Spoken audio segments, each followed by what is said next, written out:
Labadiena, mielieji! Ar mėgstate karališkai mėlyną spalvą?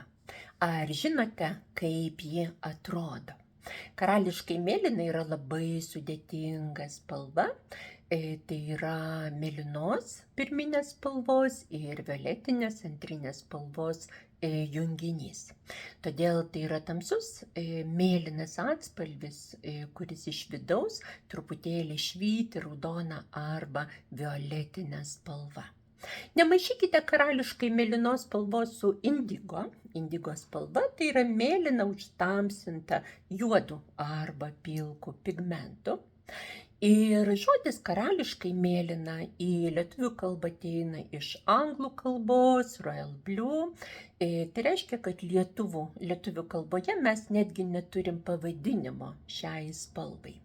Jei nėra pavadinimo spalvai, vadinasi, šis sąmonės kontinuumas yra nesuvoktas, tai yra tarsi akla dėmė mūsų sąmonėje.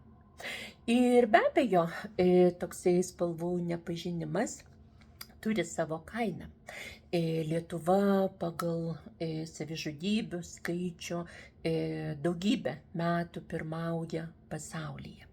Neseniai vedžiau seminarą laimės formulė, kur pasakojau, kad pagal nelaimingumo koeficientą mes esame taip pat pasaulio dugne.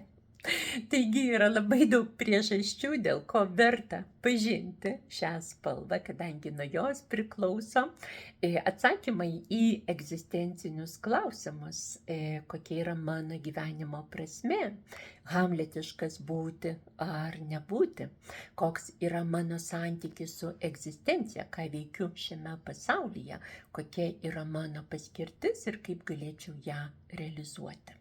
Apie tai ir daugelį kitų dalykų pasakosiu šį artėjantį ketvirtadienį vyksiančiame webinare. Tai bus 2025 metų sausio 2 diena, 18 valandą. Ištisas 3 valandas kalbėsime, medituosime, pažinsime karališkai mėlyną spalvą. Ši spalva yra pakankamai reta interjere, garderobe, dizaine, aplinkoje. Jei žmogus per aurosomos konsultaciją renkasi karališkai mėlyną spalvą ir netgi ne vieną kartą, tai yra diagnostiškai labai svarus požymis. Tai reiškia, kad kundalini energija, gyvenimo energija yra pakilusi iki 3 akies, 6 čakros, adžinos centro ir gali pasireikšti žmogaus gyvenime kaip aukštas intelektas, analitinis mąstymas, abstraktaus mąstymo funkcijos, polinkis domėtis filosofija, metafizika, vidinio autoriteto savybės. Tai yra žmogus, kuris turi gilią patirtį, savęs pigiai nereklamuoja, tačiau spinduliuoja patikimumu ir išmintim. Dizaineriai vienbalsiai sako, kad pačių turtingiausių žemės žmonių garderobe vyrauja, dominuoja karališkai mėlyna spalva. Tai reiškia, kad tokie asmenys yra pasiekę įžvalgas, aiškiaregystę, gali numatyti savo žingsnius versle, gyvenime, todėl ir sukaupia visą savo kapitalą, netgi ne vienai kartai. Tokie žmonės paprastai nenori būti žinomi, jie vadovauja patys likdami šešėlyje, kaip kokie pilkieji kardinolai. Taigi karališkai mėlyna spalva yra puikia spalva prezentuoti save kaip aukštos klasės, brangiai apmokamą profesionalą.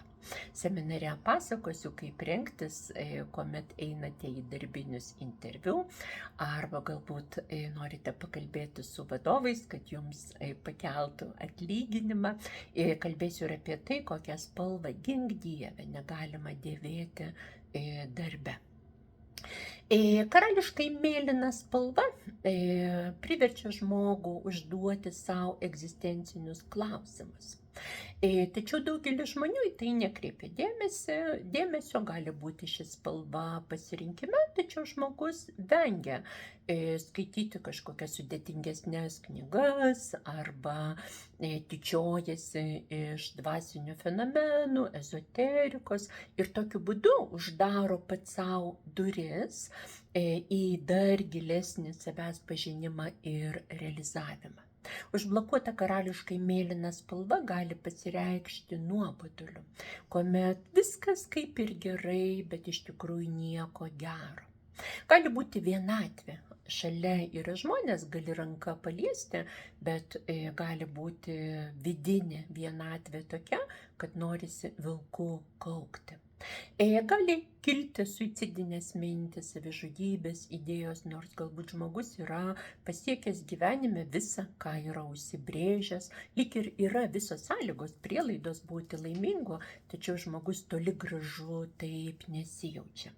Užblokuota karališkai mėlyna spalva gali pasireikšti kaip miego sutrikimai, depresija, galvos skausmai, psichinės ligos, psichozės, paranoja, perdėtas įtarumas.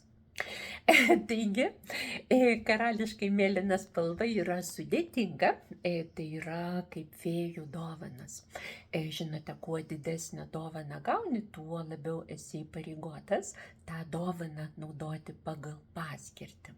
Kaip sakau, konsultacijose ir seminaruose, kuomet žmogaus energija bazuojasi dar apatinėse čakrose, žmogų gyvenimas palieka ramybei, veistis, daugintis, gaminti maistą, kovoti už būvį, džiaugtis paprastais buitiniais dalykais, bet kuomet kundalinė energija pakyla į viršutinius centrus, gyvenimas ir mūsų siela privers mus panaudoti, realizuoti šitas galimybės.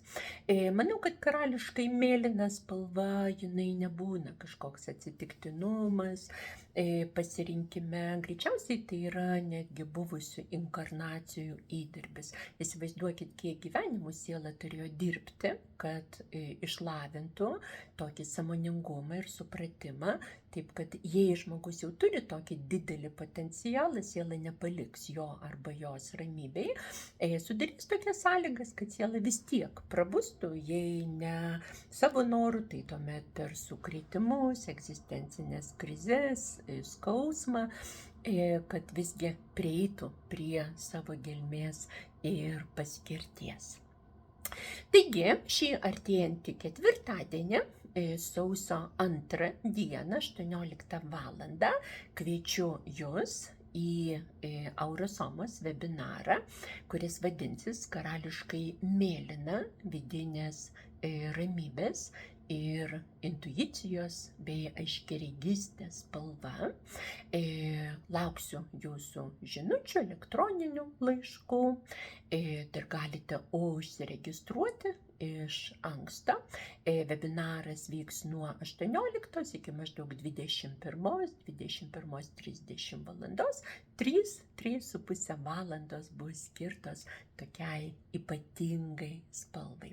Manyčiau, kad nuo karališkai mėlynų sprendimų, įžvalgų, savirealizacijos priklauso ir pasaulio likimas. Todėl manau, kad yra labai gražu, prasminga ir teisinga pradėti naujus metus nuo štai tokio karališkai mėlyno webinaro. Tai bus pirmas mano vedamas seminaras 2025 metais. Iki prasmingo susitikimo karališkai mėlynoj erdvėj. Su karališkai mėlynais linkėjimais jūsų Dalia.